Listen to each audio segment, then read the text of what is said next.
لبای برادرم. الو السلام علیکم قاری جان. و علیکم السلام. خوب هستین؟ بخیر هستین؟ کجا که جون یا بینم تو نه؟ بخیره. همین جای کار دادم. هوای تازه هشتم. بخیره. ای پیش بینم هم صحبت چیم قاری جان. تمام بیا. نگاه زنگیر از گیر دیوانه همون شیرگی موزی راشته.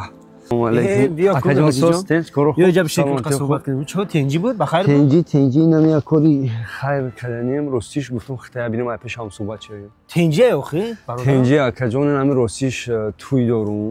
یک دختره که فوتیا کردگان. بهترین کو. همین خشت هوارو یا روی جورو مقصد همین کسی میپرسه اگه جزء میگیری میگم ای فلان جون مثلا میگن و آتشی تایو دختر خودش بیراهه مثلا همین بسیار دختر پاس هستیم گفتم یا پیش خود میپرسم چی میگیم چی سبب میتی کجا برادرم اگر مصلحتی مرا بگیری پیش از همه گپ مردم گپ نکن و دویمش که اگر اینقدر شک شبهه داشته باشی برادری ما و شما را چند سال شد خیلی سال شد برادر جان اگر شک شبهه داشته باشی من میخوام که اکا و دودر شویم یعنی که یک خواهر دارم میخوام که دت تسلیمش کنم و ما برادر نه و اکا و دودر شویم لیکن با یک شرط یک هفته مهلت خب میرای همون نزدیکات قطعی یک مصلحت میکنی و یک ایسوسو میپرسی انشاءالله میایی با خلاصش دما میگی خب کجا من خونه میرم پدر مادر ختم صحبت میشم با میام پیش خب خدا نگهبان خب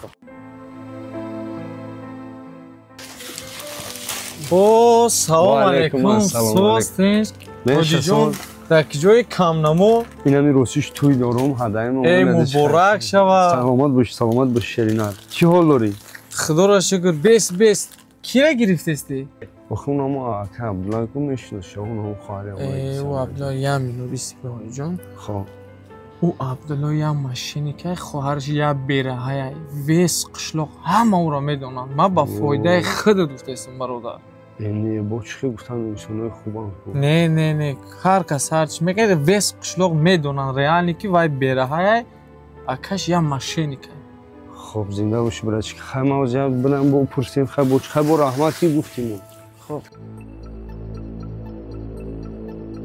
چرا باور کنیم مردم نمیدونم اوه جان سلام علیکم چه سوس سلام دارم همه خوب تین میشه سوس شما چه الحمدلله شکر خدا سوس تین این اکای عبدالله رو گفتم یا ببینیم ما زمین جمعه برام اینجا همینجا باشه اوه برادر اما خب چی تنجی نمی روشش توی دارم این همین اکای عبدالله کو میشناسم مثلا خواهر همین را گرفته سام چه دیگه بودم نرفت برادر چی برای همه قدم میگم تمام پلان به خدا تنجی باشه اکای عبدالله لبای همینجا دایی بیا برادرم سلام علیکم خوش آمدی برادرم با دکان خوک سلام کو بشین کو چی گپ شد کو دایی هفته گپ زدن کو چی خشید مصلحتو چی شد راستی شکر روم نمیشه بگم شد روشن گازم برادرم ما و شما برادریم این خواهر شما رو او را بدتر گفتن ما باور کرد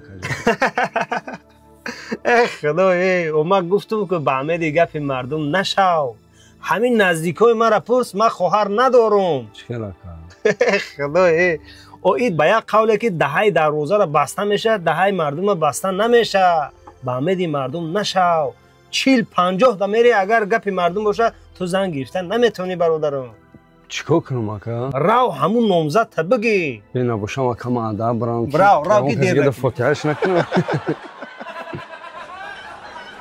سرپرست فیلم مغازه زیارت شاپ دستگیری شما پیشروی ماست با ما باشید